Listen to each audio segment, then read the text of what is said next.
Imagine this, a prime minister fighting to hold on to power, a notorious gangster accused of plotting an assassination, and a shocking allegation that intelligence agencies carried out a hit on foreign soil. Now add to that a diplomatic storm between two nations that have been close allies for years. Sounds like the plot of a blockbuster spy thriller, right? Well, this isn't a movie. This is the real life drama unfolding between India and Canada. Hello, I'm Tejas Joshi and you're watching Lokmat Times. But before we dive into today's gripping story, please subscribe, share and comment so we can bring this content to even more viewers. So let's begin with today's video. India and Canada have locked horns over the past 1 year after the alleged assassination of Hardeep Singh Nijjar in British Columbia in summer of 2023. Nijjar was a Sikh separatist and leader of the Canadian branch of Sikhs for Justice (SFJ), an organization that advocates for an independent Sikh homeland called Khalistan. Sikhs for Justice is banned in India. So when Nijjar was killed in Canada, the government led by Prime Minister Justin Trudeau accused Indian agents of being involved in the conspiracy to get rid of Nijjar. There was a lot of back and forth between India and Canada over the allegations, with India demanding solid proof from the Canadian government for such massive allegations. But what has happened now? Why is the issue back in the news? Why are we again talking about Nijjar, Trudeau and especially gangster Lawrence Bishnoi, who is already in the news over the killing of senior politician Baba Siddiqui? I will explain. On Monday, Canada's Foreign Ministry announced it had expelled 6 Indian diplomats and consular officials after India declined to waive their diplomatic and consular immunity and cooperate with the Federal Canadian Police's probe into a targeted campaign against Canadian citizens by Indian government agents. India, on the other hand, claimed that it has withdrawn its High Commissioner in Canada, Sanjay Verma, and some other diplomats as the Canadian government's baseless targeting of the Indian envoy and other officials was completely unacceptable.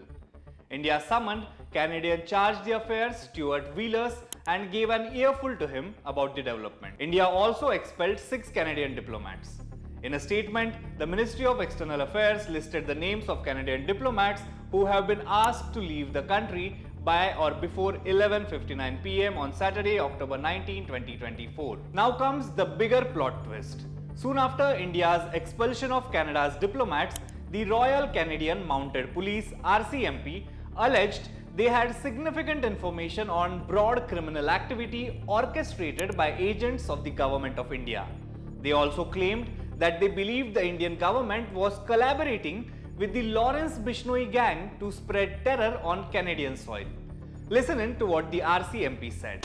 So yes, I mean, it is targeting the South Asian community, but what we've seen is there's specific targeting of pro-Khalistan elements in Canada, or members of the pro-Khalistan. But what we've seen is from an RCMP perspective is the use of organized crime elements, and I will say and it's been publicly attributed and claimed by one organized crime group in particular, which is the Bishnoi group. So that's what we're seeing here in Canada.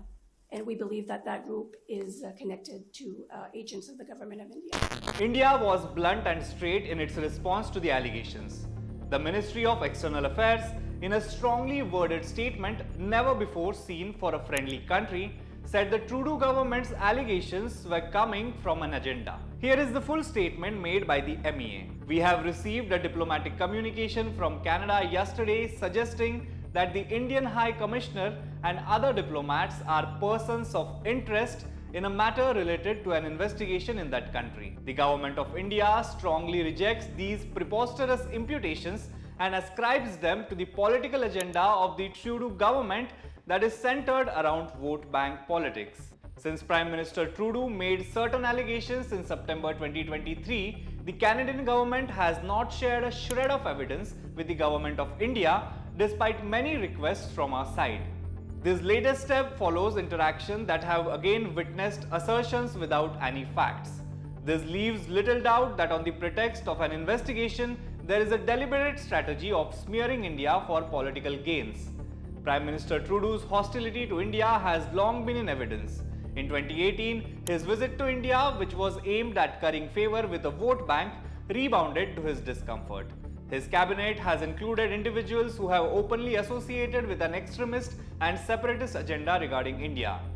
Now let's understand what happened in 2018 before going ahead with the rest of the statement by the MEA. In 2018, before Prime Minister Trudeau's visit to India, his office added 423 names to the official guest list, instructing the High Commission to invite them to various events. Among those added was Jaspal Atwal, convicted in assassination attempt on visiting Punjab minister in 1986 due to his involvement with the Khalistan movement. This was noted in a report by the National Security and Intelligence Committee of Parliamentarians (NSICOP) tabled in Canada's Parliament. Atwal's appearance at a reception in Mumbai on February 20th, where he was photographed with Trudeau's wife, Sophie Gregory Trudeau, sparked controversy.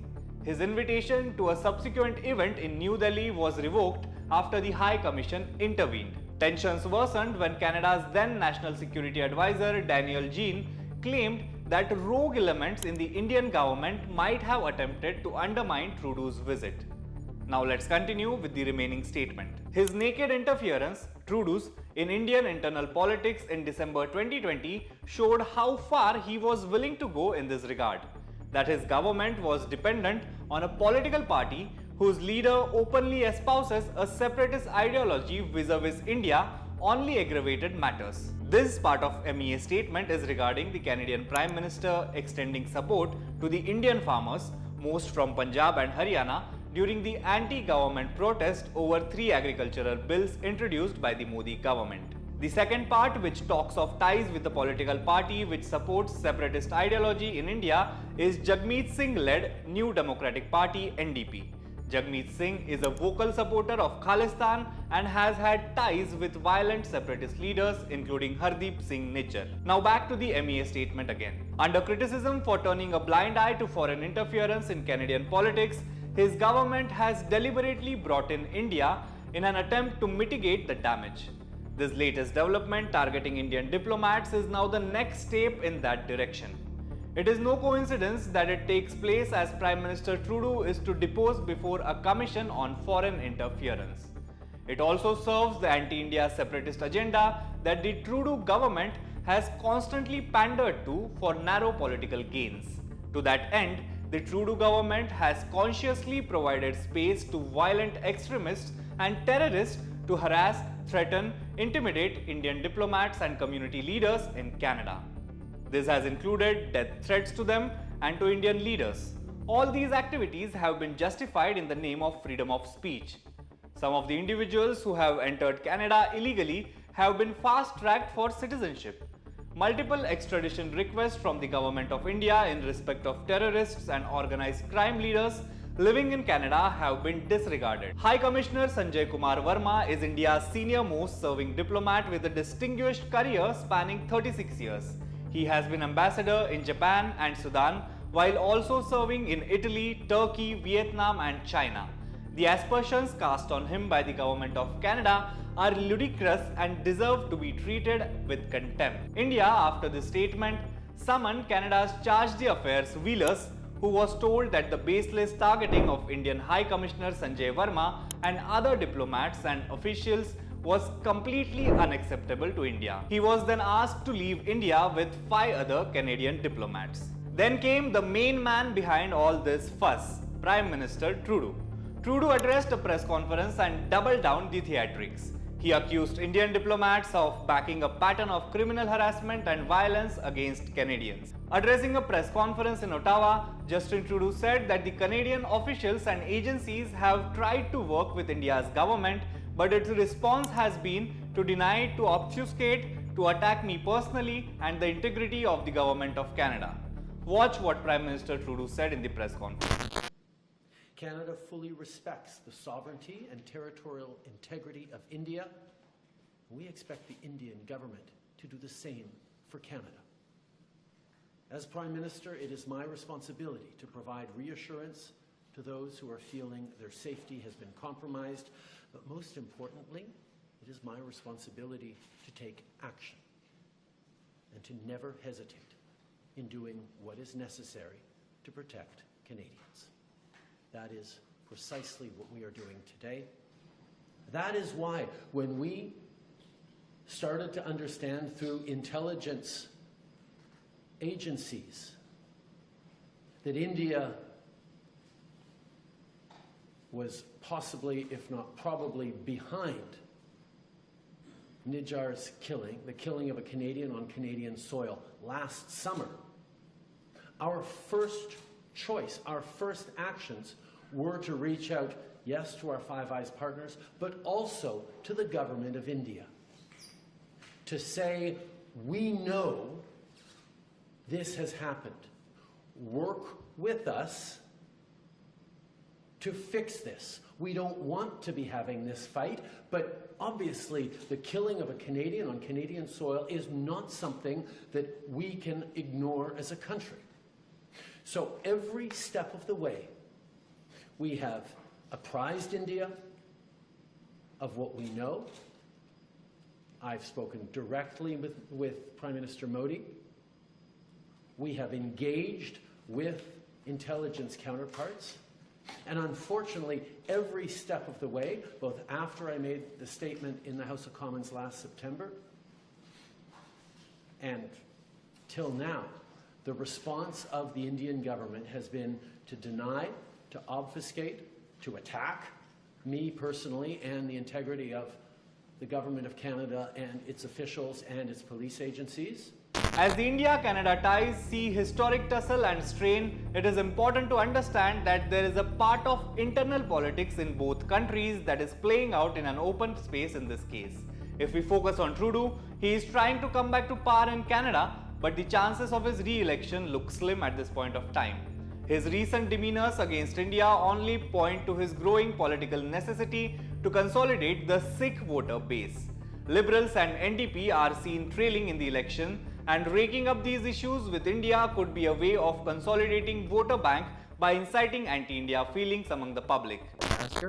Some polls even project the Liberals becoming the fourth party. Some think the Bloc Québécois, which is a French separatist, quasi-separatist, who really knows what the French want anyway, they look like they might end up being the official opposition because the Liberals and the NDP are just tanking in support. In large part due to the policies they acted. I always said the coalition they entered was a Faustian bargain by the two leaders. Just to realize, the two major Liberal strongholds were lost. One in Toronto, one in Montreal, very Liberal cities.